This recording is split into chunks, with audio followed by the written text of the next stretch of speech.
ಬೆಲೆ ಏರಿಕೆಯ ಬಿಸಿ ಈಗಾಗಲೇ ಜನರನ್ನ ಕಾಡ್ತಾ ಇದೆ. ಇದರ ಬೆನ್ನಲ್ಲೇ ಈಗ ಡೀಸೆಲ್ ಬೆಲೆ ಏರಿಕೆಯನ್ನ ಖಂಡಿಸಿ ಮಾಲೀಕರ ಸಂಘದವರು ಕೂಡ ಆಕ್ರೋಶವನ್ನು ವ್ಯಕ್ತಪಡಿಸ್ತಾ ಇದ್ದಾರೆ. ಜೊತೆಗೆ ಸ್ಟ್ರೈಕ್ ಮಾಡೋದಕ್ಕೆ ಮುಂದಾಗ್ತಾ ಇದ್ದಾರೆ. ಏಪ್ರಿಲ್ 14ನೇ ತಾರೀಕು ಮಧ್ಯರಾತ್ರಿಯಿಂದ ಮುಷ್ಕರಕ್ಕೆ ಕರೆ ಕೊಟ್ಟಿದ್ದಾರೆ. ಡೀಸೆಲ್ ಬೆಲೆ ಏರಿಕೆ ಮಾಡಿದಂತಹ ಸರ್ಕಾರದ ವಿರುದ್ಧ ಆಕ್ರೋಶ ವ್ಯಕ್ತಪಡಿಸಿದ್ದಾರೆ. ಸರ್ಕಾರದ ವಿರುದ್ಧ ಲಾರಿ ಮಾಲೀಕರ ಸಂಘ ತೀವ್ರ ಅಸಮಾಧಾನ ವ್ಯಕ್ತಪಡಿಸಿದೆ. ಬೆಲೆ ಏರಿಕೆಗೆ ಈ ಒಂದು ಬೆಲೆ ಏರಿಕೆ ಆಗ್ತಾ ಇರುವಂಥ ನಿರ್ಧಾರಗಳನ್ನು ನೀವು ವಾಪಸ್ ಪಡಿಬೇಕು ಅನ್ನುವಂಥದ್ರ ಬಗ್ಗೆ ಆಗ್ರಹಿಸಿ ಲಾರಿ ಮಾಲೀಕರ ಸಂಘದಿಂದ ಸ್ಟ್ರೈಕ್ ಮಾಡ್ತಾರೆ. ಲಾರಿ ಮಾಲೀಕರ ಸಂಘದ ಒತ್ತಾಯಕ್ಕೆ ಇನ್ನು ಕೂಡ ಸರ್ಕಾರ ಮಣಿದಿಲ್ಲ.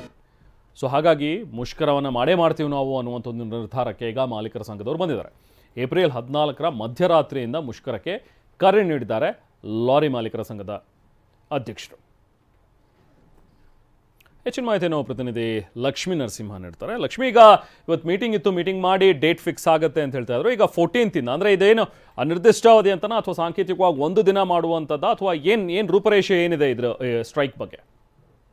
ರೆಹಮಾನ್, ಏನು ಈಗಾಗಲೇ ಕೂಡ ಪ್ರತಿಯೊಂದು ಅಗತ್ಯ ವಸ್ತುಗಳ ಬೆಲೆ ಏರಿಕೆಯಿಂದ ಜನಸಾಮಾನ್ಯರು ಹೈರಾಣಾಗಿದ್ದಾರೆ. ಈ ಜನಸಾಮಾನ್ಯರು ಮಾತ್ರವಲ್ಲದೆ ಏನು ವಾಣಿಜ್ಯ ಕ್ಷೇತ್ರದಲ್ಲಿ ಕೆಲಸ ಮಾಡ್ತಕ್ಕಂಥ ಉದ್ಯಮಿಗಳು, ಕೆಲಸಗಾರರು, ಕಾರ್ಮಿಕ ವಲಯ ಎಲ್ಲರಿಗೂ ಕೂಡ ಇದರಿಂದ ಹೊರಟ ಬರ್ತಕ್ಕಂಥದ್ದು. ಅದಲ್ಲದೆ ಇತ್ತೀಚೆಗೆ ಏನು ಸರ್ಕಾರ ಡೀಸೆಲ್ ಒಂದು ಬೆಲೆಯನ್ನ ಏರಿಕೆ ಮಾಡಿತ್ತು. ಇದರಿಂದ ತೀವ್ರ ಆಕ್ರೋಶವನ್ನ ಅಂದೇ ಲಾರಿ ಮಾಲೀಕರ ಒಂದು ಸಂಘ ವ್ಯಕ್ತಪಡಿಸಿತ್ತು.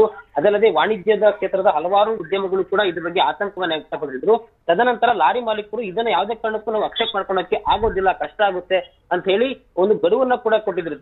ಕೂಡಲೇ ಸರ್ಕಾರ ಇದನ್ನ ಮರುಪರಿಶೀಲನೆ ಮಾಡಬೇಕು, ಈ ಒಂದು ನಿರ್ಧಾರವನ್ನ ವಾಪಸ್ ತೆಗೆದುಕೊಳ್ಬೇಕು. ಇಲ್ಲದಿದ್ರೆ ಒಂದು ಕಾರ್ಮಿಕ ವರ್ಗಕ್ಕೆ, ನಮ್ಮಂತ ಒಂದು ಕ್ಷೇತ್ರಕ್ಕೆ ತುಂಬಾನೇ ಹೊಡೆತ ಬೀಳುತ್ತೆ ಅಂತಕ್ಕಂಥ ಒಂದು ಆತಂಕ ಕೂಡ ವ್ಯಕ್ತಪಡಿಸಿದೆ. ಆದ್ರೆ ಸರ್ಕಾರ ಇವರ ಒಂದು ಮನವಿಗೆ ಸಕಾರಾತ್ಮಕವಾಗಿ ಸ್ಪಂದಿಸಿಲ್ಲ.